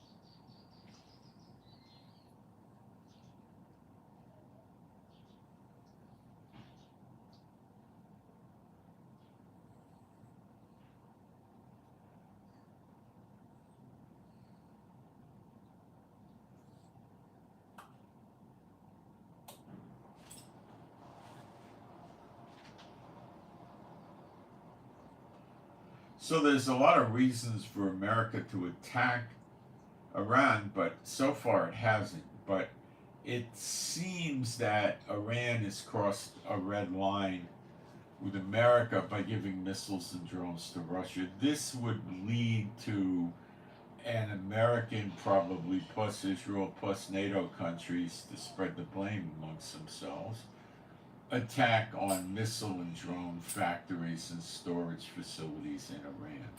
Something that's not going to cripple Iran. But that would probably require a retaliation from Iran, which would be the beginning of a problem, leading to a war, I expect, if it goes down this way. It may not.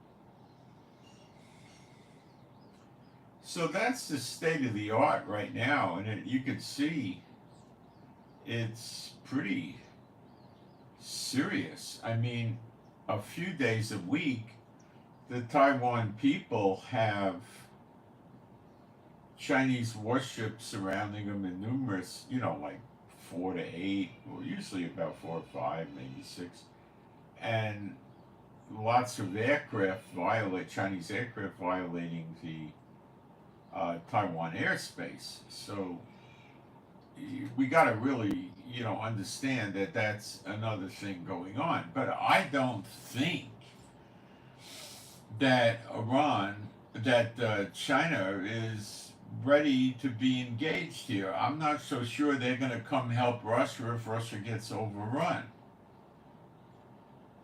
I mean, they're not going to get overrun. Well, they could get overrun in the Middle East, in the Asia Pacific region, if they were committing to help Russia and Iran in the Middle East and Europe. Then what we could see is South Korea, with the help of Japan and allies, knock off North Korea and reunify it under South Korea. That would be a real bucket of blood, but maybe a daytime launch.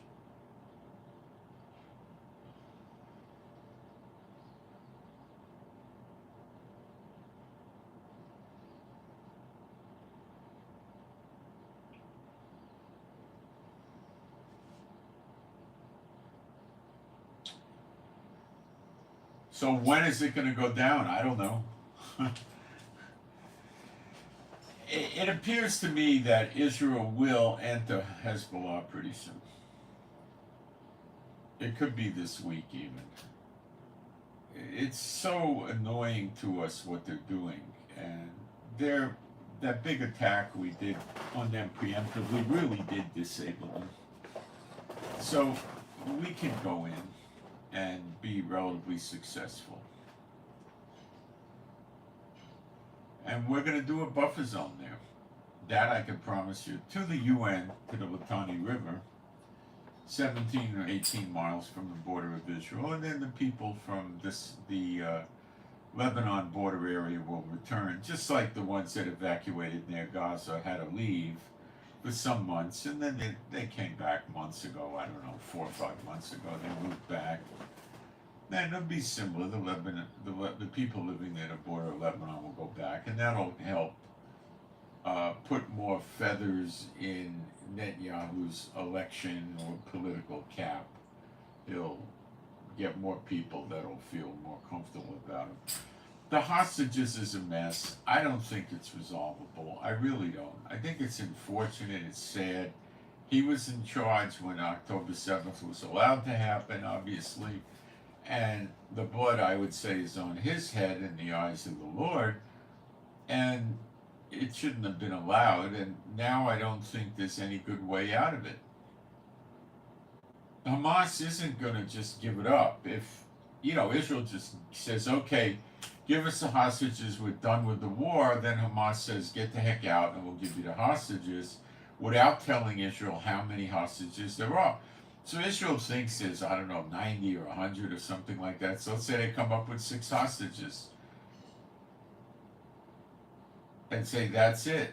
Well, then they would have been completing the legality of the agreement with a lie, maybe, and then Israel wouldn't be too happy about it. Or they could come up with 2 hostages. Or they could come up with 88. We don't know.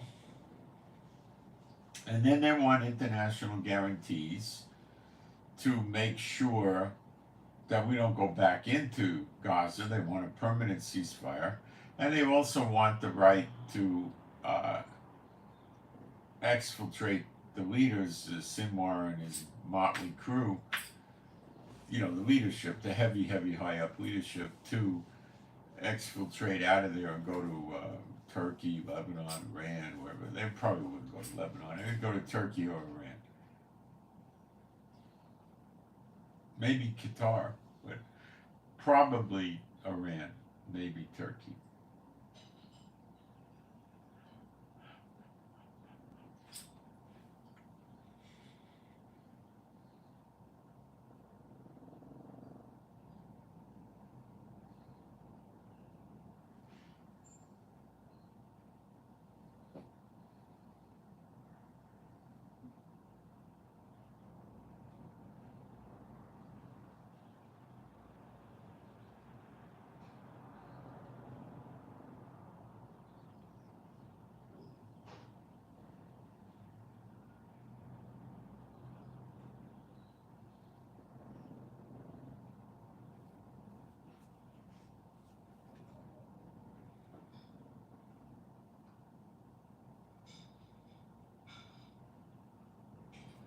It's a mess. The world's a mess. So again, you got the same old basic problems. NATO and America hit Russia.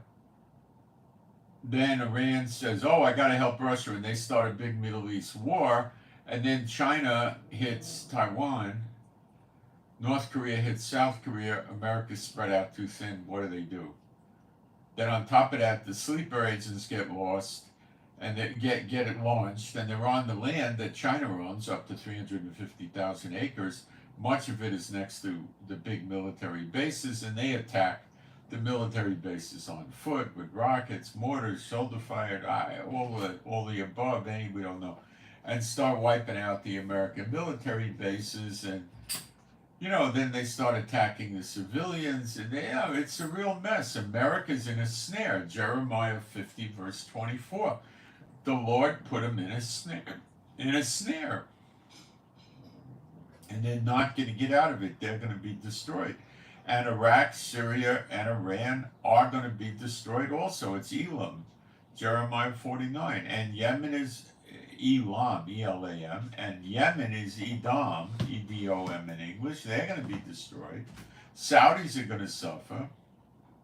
Egypt's going to get busted up very bad. America's going to turn on Israel and do evil right in our sight.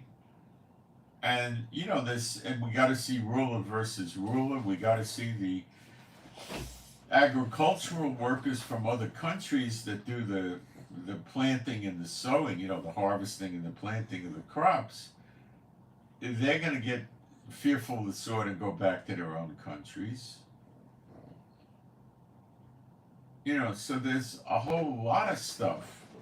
And the Lord's going to destroy all the nations he destroyed, that he scattered the Israelites into over the centuries, which is better than 100 nations. So we're not at the end of the line yet, but we're getting really, really close. We're starting to see Egypt and Jordan turn against Israel. And Saudi. Not so verbally yet, but Saudi turned against America by not selling oil and gas products in the US dollar or euro configuration. How else do you interpret that? America's now talking about putting 100% tariff on goods imported from countries that are not operating in the US dollar. They may have passed it. I don't think they passed it yet. 100% tariff. So if you're, I don't know, let's see if we can find the country. If you were Japan and you did this, which Japan is not doing this at all, they're not even talking about it. But if Japan was sending a Toyota in to America and it was $40,000, it would be $80,000. So sales would plunge because for the same $80,000, you could get a much better car from a manufacturer in a cooperative country and get a much bigger and better car for the same amount of money as your $40,000 Camry, for instance, or something like that. So their American is getting ready to bring out a big stick. Have they already done the big stick? I think it's waiting to be passed. I don't hear much anymore about impeaching Biden. I think the idea was to get him to not run for president, and they're calling that a win.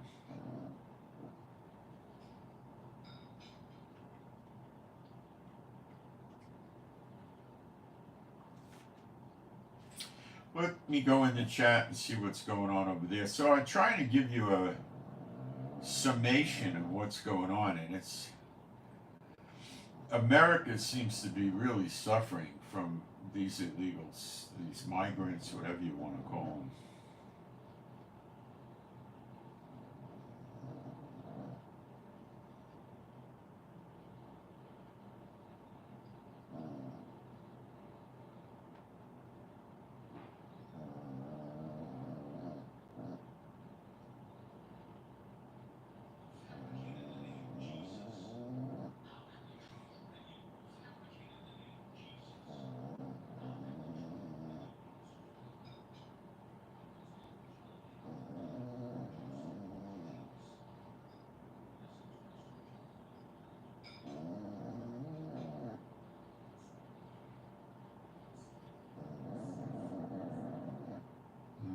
trying to reset something here. It's not working. In my chat, it's just showing me top messages. I don't know how that got set up there. I'm trying to get it to show all messages, and I'm not sure I can get that way. I may have gotten there. Let me see.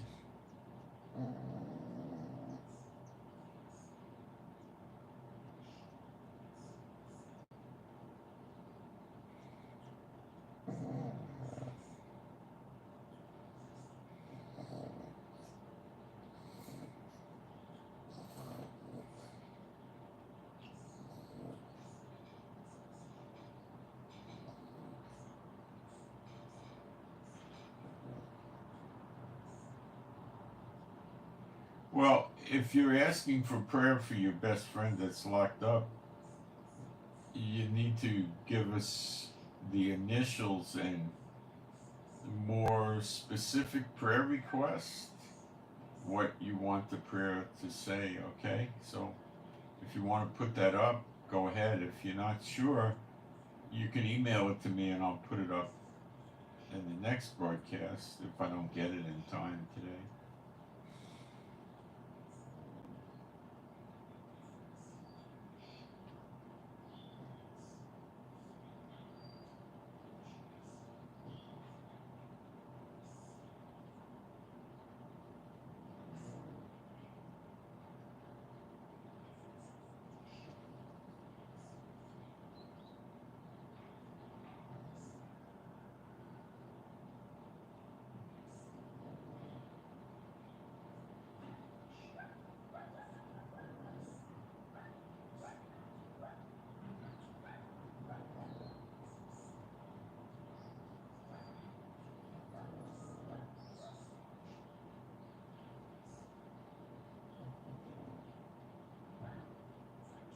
New Zealand, okay.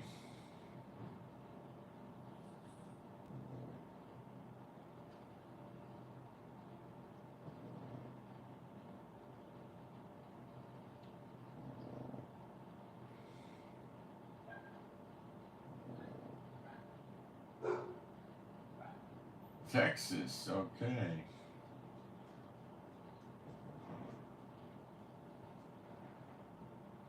America slithering with vipers, agreed.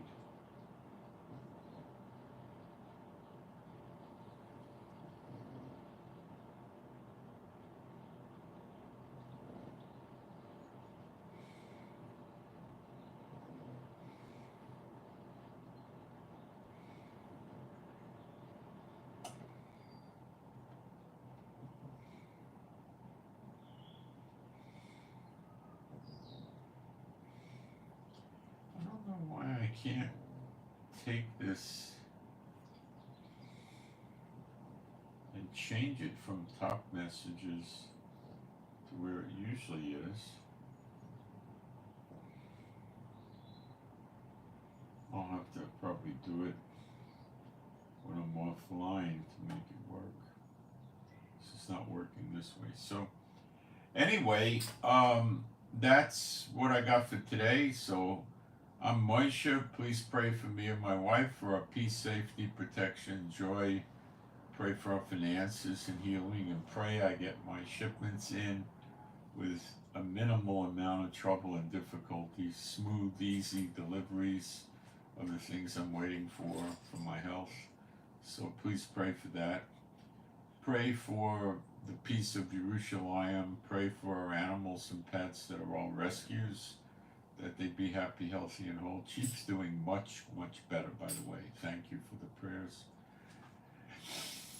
And we prayed for a dog with a condition, I believe was on the nose, and we got a praise report that it's healing up. We don't know what caused it, but we know it's healing up. And, you know, when you pray for the sick, you know, the scripture I'm going to talk about doesn't specifically direct it at animals, but we do pretty good with praying for animals, and people.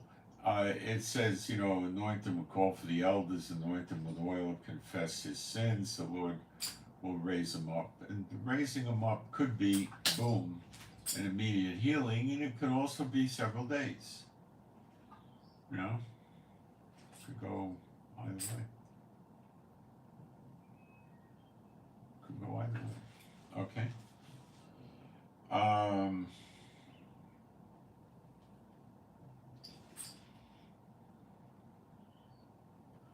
So pray for better videos, and I do appreciate your prayers, and pray that the Lord keeps me strong, and not to get too caught up with understanding how bad everything is here.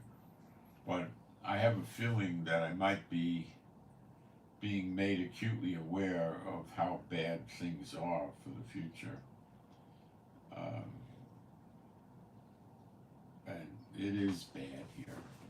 It's painfully bad, you know. Thank you for those who give offerings, and I send my shalom to all those who love Yeshua HaMashiach, and please hit the thumbs up button. It helps with the YouTube algorithm, and I'll keep you updated, and if you want to hear, you know, very quickly while it's going on, when the eggs start hitting the fan in the Middle East, you should subscribe, because I start coming on at unusual hours with updates. So that's up to you. And well, I went about 2 hours today. That's not so bad. All right, so I send my shalom to all those who love Yeshua HaMashiach, and stay strong, keep praying, keep reading the Word. Look, only if you read if you have to, just read a paragraph a day of the Word and make sure you pray. Just those two little things will make a big difference. Of course, reading a page or two of the Word would be better. And pray always, as it says. Don't give up on those two things, whatever. Just don't. Okay? I'm out. Thank you.